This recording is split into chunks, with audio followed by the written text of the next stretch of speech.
হানিফ দাঁড়িয়ে আছে জারুল গাছের নিচে। জায়গাটা বেশ সুবিধাজনক। গাছগাছরা ঝুপড়ির মতো হয়ে আছে। দূর থেকে তাকে দেখার উপায় নেই। টর্চের আলো ফেললেও বোঝা যাবে না। কিছু কিছু বেয়াক্কেল লোক টর্চের আলো রাস্তায় ফেলার বদলে আশেপাশে ঝোপঝাড়ও ফেলে। তবে আসার কথা হলো, টর্চওয়ালা লোক এই অঞ্চলে নেই বললেই হয়। যে দু একজন আছে তারা ব্যাটারি বাঁচাবার জন্য খুব করে খানিকটা আলো ফেলেই টর্চ নিভিয়ে ফেলে। ভাদ্র মাস, তাল পাকা গরম পড়েছে। হানিফের গায়ে মার্কিন কাপড়ের মোটা পাঞ্জাবি, গা অসম্ভব ঘামছে। অবশ্য এই রকম অবস্থায় সবসময় তার গা ঘামে। মাঘ মাস হলেও ঘামতো। বড় ধরনের কোনো কাজের আগে আগে তার এমন হয়। মানুষ মারা কোনো সহজ কাজ না, বড় কাজ। হানিফ দাঁড়িয়ে আছে নবাবগঞ্জের মুন্সি রইসুদ্দিন নামের একজন লোককে খুন করার জন্যে। মুন্সি রইসুদ্দিনকে সে চেনে না। লোকটা ভালো কি মন্দ তাও জানে না, তবে মন্দ হবারই সম্ভাবনা। ভালো নির্বিরোধী কোনো মানুষকে কেউ খুন করতে চায় না। অবশ্য লোকটি ভালো হলেও কিছু যায় আসতো না। কাজটা করে দিলে হানিফ 5,000 টাকা পাবে, এটাই আসল কথা। 5,000-এর মধ্যে 1,000 তাকে দেয়া হয়েছে। বাকি 4,000 কাজ শেষ হলে পাওয়া যাবে। আজ কাজ শেষ হলে আজ রাতেই। এইসব ব্যাপারে টাকা পয়সা নিয়ে কেউ ঝামেলা করে না। মাঝে মাঝে বেশিও পাওয়া যায়। 3 বছর আগে এইরকম একটা কাজের জন্য 2,000 টাকা বেশি পাওয়া গেল। 6,000-এর চুক্তি হয়েছিল। পুরো টাকাটা পাওয়ার পর হানিফ বলল, বকশিস দেবেন না? মোবারক শাহ নামের আদবুড়ো মানুষটা অতি দ্রুত মাথা নাড়তে নাড়তে বলল, অবশ্যই দিব, অবশ্যই দিব। তৎক্ষণাৎ 2,000 টাকা দিয়ে ক্ষীণ গলায় বলল, হ্যাঁ হ্যাঁ, আপনি খুশি তো? এই একটা মজার ব্যাপার। কাজ শেষ হবার পর তাকে আপনি আপনি করে বলা হয়, এর আগে তুমি। হানিফের ধারণা ভয়ের চোটে আপনি বলে। হানিফ মোবারক শাহ নামের বুড়ো লোকটাকে বলেছিল, আমি বসতেছি, কাজ ঠিকমতো সমাধা হয়েছে কিনা খোঁজ নিয়ে আসেন, তারপর যাব। মোবারক শাহ চমকে উঠে বলেছিল, তাহার দরকার হবে না। আপনার কথা 16 আনা বিশ্বাস করতেছি। আপনার বসতে হবে না, আপনি যান। কি কন, একটু বহি, এক কাপ চা খাই। মোবারক শাহ ফ্যাকাশে মুখে বলেছে, চায়ের আয়োজন বাড়িতে নাই, আপনার দোকানে গিয়া চা খান, ভাঙতি টাকা আমি দিতাছি। এই বলে 5 টাকার ময়লা একটা নোট বের করে দিল। হানিফ নোটটা পকেটে রাখতে রাখতে মনে মনে অবশ্য হেসেছে। লোকটার ভয় দেখতে মজা লাগছে। হারামজাদা একটা, মানুষ মারবার সময় খেয়াল ছিল না। আপনি তাহলে এখন যান, বেশিক্ষণ থাকা ঠিক না। হানিফ উদাস গলায় বলল, কোনো অসুবিধা নাই। আপনি হইলেন বিদেশি লোক, আপনারে সন্দেহ করব। আরে না, কি সন্দেহ করব? এত বড় গঞ্জ, বিদেশি লোক তো থাকবই। 1 গ্লাস পানি দিতে বলেন। পানি দিতাছি, পানি খেয়ে তাড়াতাড়ি চইলা যান। পানি খাওয়ার পরও হানিফ যায় না।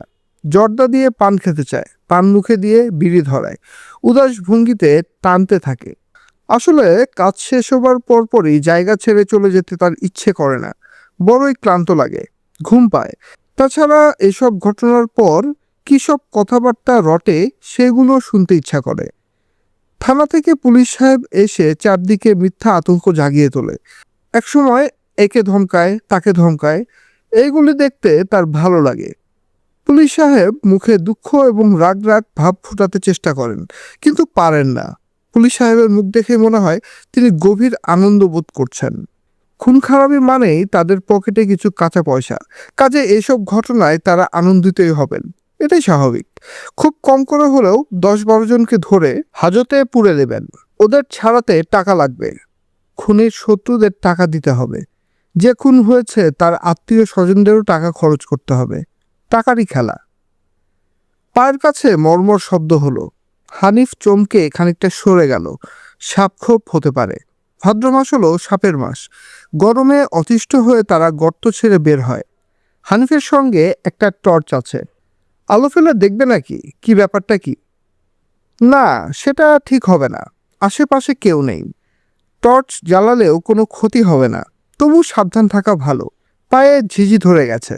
কতক্ষণ ধরে সে দাঁড়িয়ে আছে তা নিজে ধরতে পারছে না। মাঝে মাঝে মনে হয় সময় কাটছেই না, আবার মাঝে মাঝে মনে হয় অতি দ্রুত কেটে যাচ্ছে। হানিফ বসল, হাতের আঙ্গুলে আগুন আড়াল করে সিগারেট ধরালো।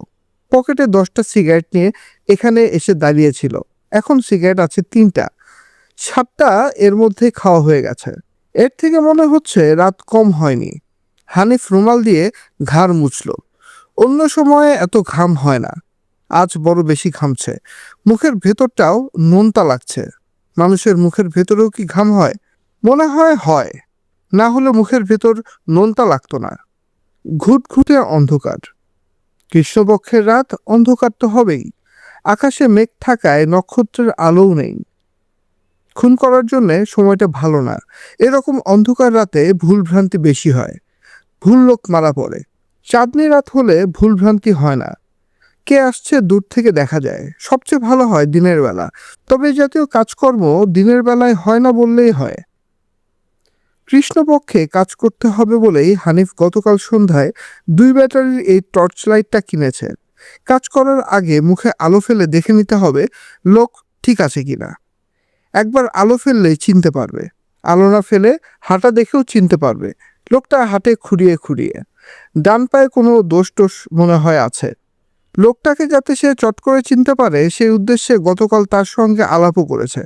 লোকটা প্রতিদিন ভোর 8টায় ট্রেনে মোহনগঞ্জ থেকে যায় 12 হাট্টা, ফিরে রাত 10টার ট্রেনে। দলিল লেখক। দলিল লেখকরা সাধারণত হতদরিদ্র হয়। সেই শ্রেণীর না। এর পয়সা কড়ি ভালো আছে। বাড়িতে টিনের বড় বড় 2টো ঘর। বাংলো ঘরের পশ্চিম দিকে টিউবওয়েল। লম্বা বাঁশের আগায় অ্যান্টেনা দেখে বোঝা যায় টেলিভিশন আছে। নিশ্চয় ব্যাটারিতে চালায়। এই অঞ্চলে এখনো ইলেকট্রিসিটি আসেনি। ব্যাটারিতে টিভি চালানো খরচান্ত ব্যাপার। তবে লোকটা কঞ্জুস ধরনের। গতকাল সকালে কিছুক্ষণ সঙ্গে থাকায় তার স্বভাব চরিত্র পরিষ্কার বোঝা গেছে। হানিফ ডিস্ট্রিক্ট বোর্ডের সড়কে তার অপেক্ষায় দাঁড়িয়েছিল। মোহনগঞ্জ রেল স্টেশন পর্যন্ত সঙ্গে সঙ্গে যাবে।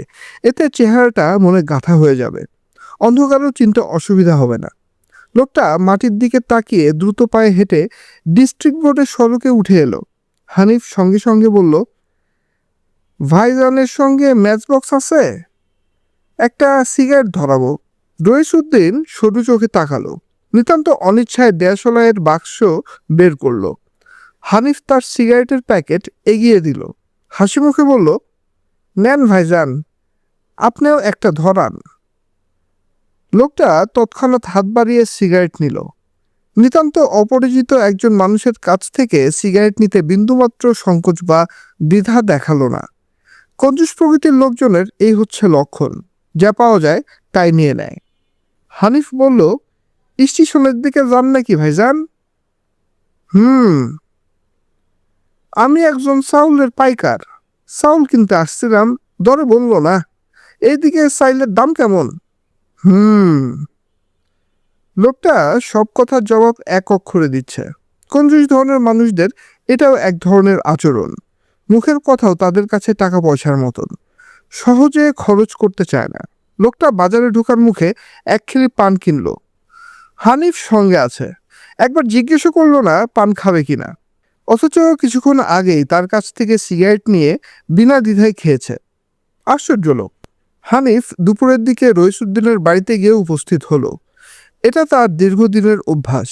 কাজকর্ম করার আগে ওই বাড়িতে একবার যাবেই। রইসুদ্দিনের বাড়িঘর তার পছন্দ হলো। হিন্দু বাড়ির মতো পরিষ্কার পরিচ্ছন্ন বাড়ি। ফুটফুটে সবুজ জামা পরা একটা মেয়ে বাংলা ঘরের উঠান ঝাড় দিচ্ছে। হানিফ মধুর গলায় বলল, ওমা, তুমি এই বাড়ির? হ। আমার জন্য গেলাসে কইরা পানি আনতে পারবা? পিয়াস লাগছে। মেয়েটি ভিতরে চলে গেল। কেমন হেলতে দুলতে যাচ্ছে। দেখতে ভালো লাগছে। 5-6 বছর বয়স হবে, কিন্তু পরিষ্কার কাজকর্ম। কি সুন্দর করে উঠান ঝাড় দিচ্ছে। মেয়েটি ফিরে এলো খালি হাতে। চিকন সরে বলল, সাপ কল থেকে পানি খাইতে কইছে। আচ্ছা আচ্ছা, তুমি সাপ কলে চাপ দাও, আমি পানি খাই। মেয়েটি খুব উৎসাহের সঙ্গে কলে চাপ দিয়ে পানি বের করলো। মনে হলো সে পানি বের করার কাজটায় খুব মজা পায়। তোমার নাম কি গো মা? ময়না। বড় ভালো নাম, ময়না। রইসুদ্দিন সাহেব তোমার কে হয়? বাপজান হয়। আচ্ছা আচ্ছা, ভালো। হানিফের একটু মন খারাপ হলো। ঘটনা ঘটে গেলে এই মেয়ে নিশ্চয়ই ডাক ছেড়ে কাঁদবে। কাঁদলেও কিছু করার নেই। ঘটনা সে না ঘটালে অন্য কেউ ঘটাবে, ব্যাপার একই। মাঝখান থেকে এতগুলি টাকা হাতছাড়া হয়ে যাবে। টাকার খুবই দরকার। হাত এখন একেবারে খালি। তার বউ খানিকটা শৌখিন ধরনের মেয়ে, অভাব সহ্য করতে পারে না। একবেলা উপাস দিলেই চিৎকার করে বাড়ি মাথায় তোলে। ছেলে মেয়েগুলাকে ধরে ধরে পিটায়। সাপের মতো ফুসফুস করতে করতে বলে, সর সর। টাকাটা পাওয়া গেলে মাস ছয়েকের জন্য নিশ্চিন্ত। শ্যামগঞ্জ বাজারের মেয়ে মানুষটার কাছেও তাহলে ইজ্জত নিয়ে যাওয়া যাবে। মেয়ে মানুষটা বড় তুচ্ছ তাচ্ছিল্য করছে তাকে। গত মাসে একবার গিয়েছিল, দরজা ধরে কঠিন গলায় বলল, আইস জান গিয়া, ঘরে লোক আছে। হানিফ আবার সিগারেট ধরালো। আর একটা মাত্র বাকি আছে। শেষ সিগারেটটা ধরানো যাবে না। কাজের শেষে একটা সিগারেট ধরাতেই হবে। টিপটিপ করে বৃষ্টি পড়ছে। সিগারেটের আগুন খুব সাবধানে বৃষ্টির ফোঁটা থেকে আড়াল করে রাখতে হবে। বৃষ্টির ফোঁটায় আগুন নিভে গেলে সিগারেট আর ধরানো যাবে না। রাতের ট্রেন আসতে আজ এত দেরি করছে কেন কে জানে। লোকাল ট্রেনগুলির আসা যাওয়ার কোনো ঠিক ঠিকানা নেই। খুব বেশি দেরি করলে রইসুদ্দিন নামের রোগা কুঞ্জুস লোকটা হয়তো আসবেই না। 12 ঘন্টায় আত্মীয় স্বজনের বাড়িতে থেকে যাবে। আরও একটা দিন অপেক্ষা করতে হবে। এইসব কাজে অপেক্ষার যন্ত্রণা বড় যন্ত্রণা। একবার এরকম একটা কাজে 11 দিন অপেক্ষা করা লাগলো। লোকটাকে কিছুতেই একা পাওয়া যায় না, সঙ্গে সবসময় একজন না একজন থাকেই। অতি সাবধানী লোক। এত সাবধান হয়েও অবশ্য শেষ রক্ষা হয়নি।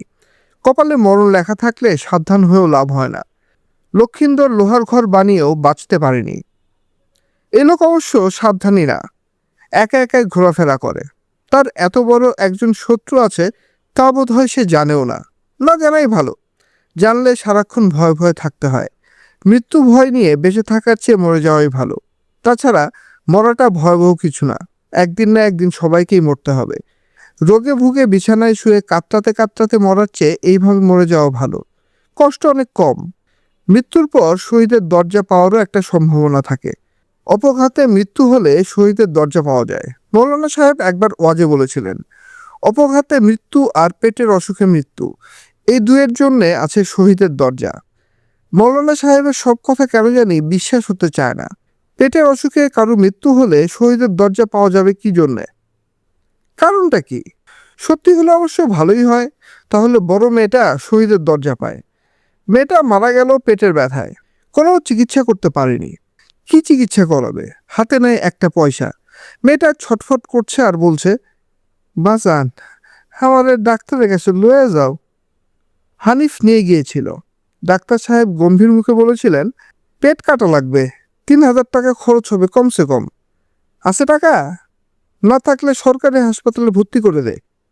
হানিফ তাও পারেনি। মেয়েটা কোলের উপর ছটফট করতে করতে মরল। বড় মেয়েটার মৃত্যুর পর মানুষ মারার প্রথম কাজটা হানিফ করে। যে মানুষটাকে প্রথম মারে তার নাম ছিল দবির। মরার সময় সেও অবিকল মেয়ের মতো ছটফট করতে করতে হানিফকে বলল, আপনি আমাদের ডাক্তারের কাছে লয়ে যান। কি আশ্চর্য কথা, যে তার পেটে ছোরা বসিয়েছে তাকেই অনুরোধ করছে ডাক্তারের কাছে নিয়ে যেতে। মৃত্যুর সময় মানুষ অদ্ভুত অদ্ভুত কাণ্ড কারখানা করে। কেন করে কে জানে। একবার এক লোকের পেটে ছোরা বসাবার পর দুহাতে পেট চেপে বসে পড়তে পড়তে খুব অবাক হওয়া গলায় জিজ্ঞেস করেছিল, ভাইজান আপনার নাম কি? মৃত্যুর সময় মানুষের মাথায় বোধহয় কিছু একটা হয়, সব গোলমাল হয়ে যায়। তার বড় মেয়েরও তাই হয়েছিল। মৃত্যুর ঠিক আগে আগে সে তাকে জড়িয়ে ধরে বলেছিল, বাজান, আপনি হাসতেছেন কেন, কি হয়েছে? হানিফ তখন হাসছিল না, চিৎকার করে কাঁদছিল। সেই কান্না মৃত্যুর সময় মেয়েটার কাছে হাসি হয়ে ধরা পড়ল। পিঁপড়া কামড়াচ্ছে। রাতে পিঁপড়া কামড়ায় না, কিন্তু এখন কামড়াচ্ছে কেন কে জানে। হানিফ ঝোপের আড়াল থেকে বের হয়ে এলো। প্রায় তার সঙ্গে সঙ্গে দেখা গেল রইসুদ্দিন আসছে, পা টেনে টেনে আসছে। হানিফ ছোট্ট নিঃশ্বাস ফেলল। শেষ সিগারেটটা রয়ে গেছে, কিছুক্ষণের মধ্যে তা ধরানো যাবে। তবে দেয়াশলাই ভিজে গেছে, ভেজা দেয়াশলাই দিয়ে এই সিগারেট ধরানো সমস্যা হতে পারে। এ নিয়ে সে খানিকটা চিন্তিত এবং বিষণ্ণ।